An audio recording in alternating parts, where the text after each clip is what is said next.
Si vols parlar de l'avi, et diria que era una persona molt emprenedora. Per mi era un gran empresari. Llavors, clar, al saber que hi havia una aigua mineral aquí al poble, que la gent la bevia i tal i qual, ell, quan es va casar amb la Carme Pla, llavors ho va investigar. El primer que va fer va ser fer un anàlisi per l'Oliver Rodés. El agua brota en una especie de pozo artesiano de 20 centímetros de diámetro y 1 metro de profundidad.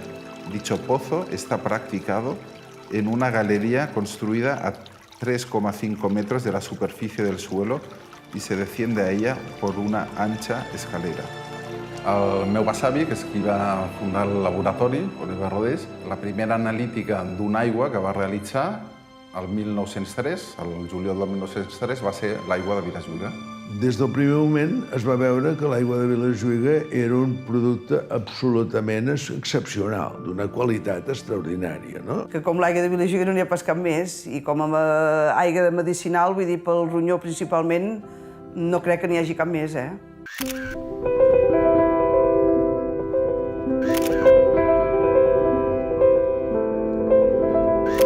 A les 9 del matí anaven a prendre 1 litre d'aigua. Abans de dinar, una altra vegada. I després a la tarda és quan hi havia la reunió d'estiuejants, que preníem l'aigua, perquè a la tarda hi havia unes tertúlies allà, uns jugaven a cartes, els altres cantàvem, els altres fèiem jocs. Personalment, me la prenc com un vi, el que en diuen els francesos, chambré. Aquell punt de gas que no a tothom li agrada. La mica de gas que té, aquesta aigua d'agulla és natural. Si hem tingut aigua d'aquesta, tota la vida hem begut aigua d'aquesta. L'aigua de casa, l'aigua que hem begut sempre a casa. Tenim una cosa molt clara, poc ens agrada l'aigua amb gas, ni l'aigua sense gas, ens agrada l'aigua de Vilajuïga. L'aigua de Vilajuïga és sobretot misteri. N'hi ha una cosa de misteri que la fa màgica. Van durar molts anys que tapaven amb un tap de suro. I el tap de suro sempre hi havia probabilitats de que quedés un bocí a dintre de la part de l'aigua.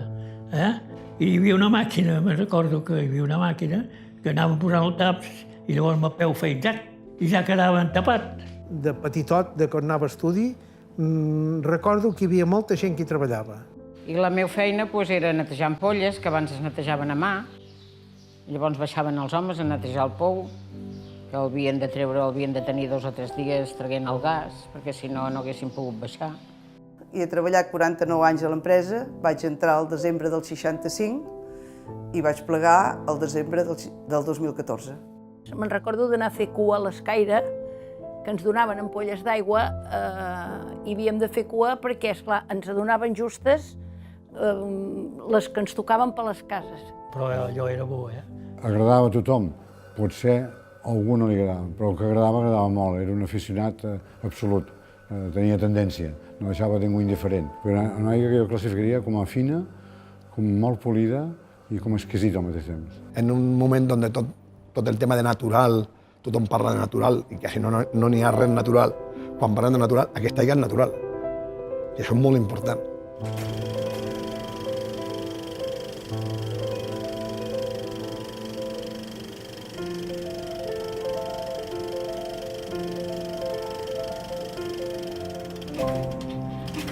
Home, jo quan van tancar de fa uns...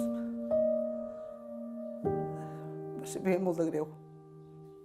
Jo ja els tenia acostumats a tot el meu que orientava a veure aigua de Vilajuïga. I de cop i volta venen i els dic, ara no, ara teniu de veure una altra marca.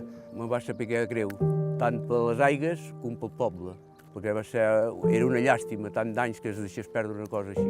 He arribat a plorar i he arribat a pensar que hi ha hagut gent que s'ha pogut posar-se malalta per no beure aquesta aigua. Hi ha moments que tinc tentació d'agafar les 6 botelles que reservo pel meu fill i beure-me'ls jo. Encara en conservo alguna botella que en determinats dies o festes encara necessito una ampolla.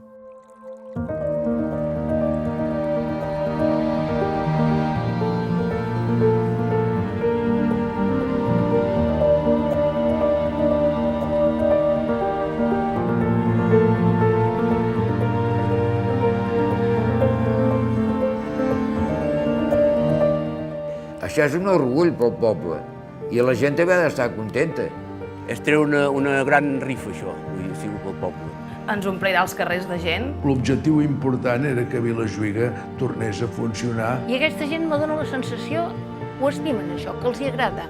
I veure-la acabar així com acabava tan i tan i tan malament, quan vam sentir que Grífols s'ho comprava va ser com un miracle.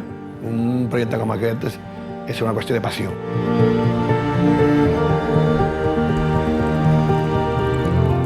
I és més que res un tema romàntic per Grífols que a més un tema de negoci, evidentment, perquè d'aquí no ens farem ni rics ni pobres, ni bé ni malament, és un tema de contribució a la societat. Moralment no podien, si teníem la capacitat, no podien deixar perdre aquesta tradició centenària d'aquí de l'Empordà.